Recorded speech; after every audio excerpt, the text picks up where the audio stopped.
Hello दोस्तों, आप सभी का आपके अपने चैनल एजुकेशन अड्डा पर हार्दिक स्वागत है। अगर आप हमारे चैनल पर नए हैं तो इसे सब्सक्राइब करें। आने वाली वीडियो को मिस ना करने के लिए बेल आइकॉन दबाएं। तो ये आज हमारी पहली क्लास होगी जिसमें हम 28 अप्रैल के करंट अफेयर डिस्कस करेंगे, जिसमें हम स्टैटिक जीके का पोर्शन भी ऐड करेंगे। तो चलिए शुरू करते हैं।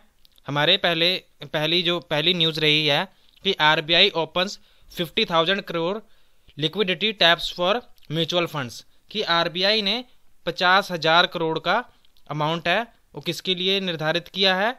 ये क्या है? म्यूचुअल फंड्स के लिए।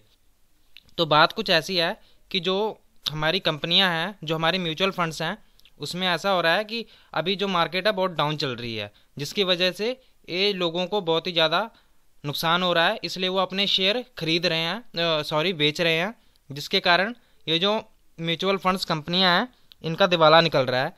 तो इसके कारण गवर्नमेंट ऑफ आरबीआई ने क्या किया है, 50,000 करोड़ का अमाउंट दिया है, जो कि बैंकों को ये अमाउंट दिया है, जिसमें ये अमाउंट बैंकों को दिया गया है कि बैंक इन कंपनियों को वो पैसे देंगे, जिसके कारण ये कंपनियां उन पैसों को अपनी म्यूचुअल फंड्स में, अपनी कंपनियों में लगा सकेंगी, ये लोन बैंकों द्वारा लेकर। तो इसलिए ये सरकार का बहुत ही अच्छा कदम है कि और जो हमारी कंपनीज है वो बंद ना हो जाएं। इसलिए तो चलिए चलते हैं हमारी सेकंड न्यूज़ पर। Airtel renew 4G pact with Nokia for expansion. कि एयरटेल ने समझौता किया है अपना एक्सपेंशन के लिए, अपना 4G का जो टावर है, अपनी जो 4G की रेंज है, इसके साथ किसके साथ समझौता किया है? नोकिया के साथ। और नोकिया कहाँ की कंपनी है? नोकिया कंपनी है फिनलैंड की।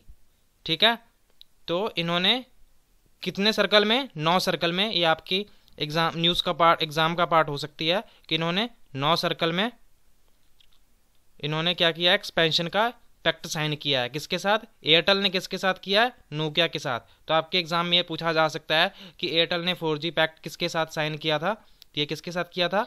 नोकिया के साथ किया था। और नोकिया कंपनी कहाँ की है? फिनलैंड की। तो चलिए चलते हैं हमारी न्यूज़ 3 पर। HDFC लाइफ नेट फॉल्स 14.5 इन Q4।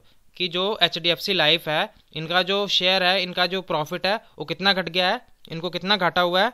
इनको हुआ है 14.5% का Q4 में। तो ये किस लिए हुआ है? बिकॉज ऑफ कोविड-19।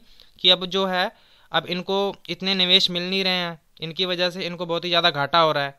ठीक है, तो हम इसमें ज़्यादा डीप में नहीं जाएंगे, तो बस अपने इतना याद कर लेते हैं कि HDFC को ये समझना है अपने कि लाइफ को कितना का घाटा हुआ है। HDFC net falls 14.5%। Andhra Pradesh launches app to track buyers at pharmacies.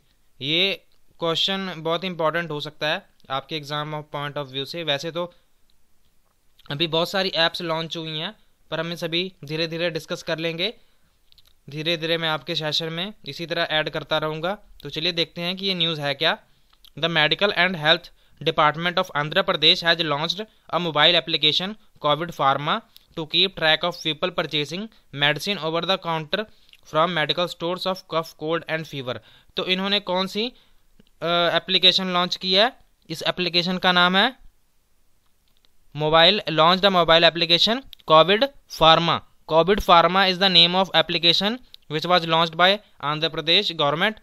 तो इन्होंने ये एप्लीकेशन क्यों लॉन्च की है कि अगर किसी को सिम्टम्स हैं, कफ, कोल्ड या फीवर, अगर वो परचेजिंग कर रहे हैं उस दवाई की, तो अगर उनके में अगर ये सिम्टम्स दिखाई देते हैं कि शायद इन्हें कोविड-19 हो सकता है, तो ये सरकार उन पर नज़र रखेगी। ठीक है, तो ये ठीक है, अच्छा फैसला है। और अगर बात करें वहाँ के सीएम का नाम क्या है? आंध्र प्रदेश के सीएम का नाम, ये हमारी जीके का पार्ट हो सकता है कि वहाँ के जो सीएम है उनका नाम है YS जगन मोहन रेड्डी। ये देखिए उनकी फ़ोटो लगी हुई है, YS जगन मोहन रेड्डी उनके सीएम का नाम है। तो चलिए चलते हैं हमारी next news. India among top 3 military spenders. ये एक नई रिपोर्ट आई है। इस रिपोर्ट को पब्लिश किसने किया है? स्वेडिश थिंक टैंक ने ये SIPRI report according to Swedish think tank Stockholm International Peace Research Institute. इन्होंने ये रिपोर्ट पब्लिश की है जिसमें क्या बताया गया है कि जो भारत है वो 3 मिलिट्री स्पेंडर्स जो कि अपने डिफेंस में सबसे ज़्यादा खर्चे करते हैं, भारत उनमें से एक है। तो देखते हैं सबसे पहले नंबर पर कौन रहा है इसमें। ये जो रिपोर्ट है ये 2019 की 19 पर आधारित है, 2019 का इन्होंने आंकड़ा लिया है। तो इसमें जो सबसे पहली पाँच जो देश हैं सबसे ज़्यादा जो अपने डिफेंस पर खर्च करते हैं, तो सबसे पहले यूएस हैं जिसने 732 बिलियन डॉलर का खर्चा किया हुआ है किस पे, अपनी डिफेंस पे। उसके बाद है चाइना, फिर इंडिया, फिर रशिया, फिर सऊदी अरेबिया। बस आपको इतना याद रख सकते हैं कि यूएस, चाइना और इंडिया ने ये इसमें फर्स्ट 3 में जो हैं जो सबसे ज़्यादा मिलिट्री एक्सपेंडर्स हैं उसमें आते हैं। ठीक है, पहले पे यूएस, दूसरे पे चाइना एंड थर्ड पे इंडिया, फोर्थ पे रशिया, फिफ्थ पे सऊदी अरेबिया। ठीक है, और ये हमारा जो हम अपना डिफेंस पे जो खर्चा करते हैं वो हमारी जीडीपी का कितना प्रतिशत है ये भी हमें पता होना चाहिए, और हमने कितना खर्चा किया है ये भी पता होना चाहिए। तो हमने जितना खर्चा किया है अपने डिफेंस पर वो है 71.1 billion dollar, 71.1 billion dollar spend by India on defence in 2019 के आंकड़ों के अनुसार हमने अपनी जीडीपी का लगभग 2.4% भाग है वो हमारी किस पे खर्च किया है, डिफेंस पे खर्च किया है। ठीक है, तो चलिए चलते हैं हमारी नेक्स्ट न्यूज़ पर। सॉरी, ये हमारी अब लास्ट न्यूज़ थी। तो आपको ये सेशन कैसा लगा? अगर आपको ये सेशन अच्छा लगा हो तो इसे लाइक करें, और आपको इसमें से कुछ भी फीडबैक देना हो तो आप हमें कमेंट कर सकते हैं। Thank you so much for watching the session.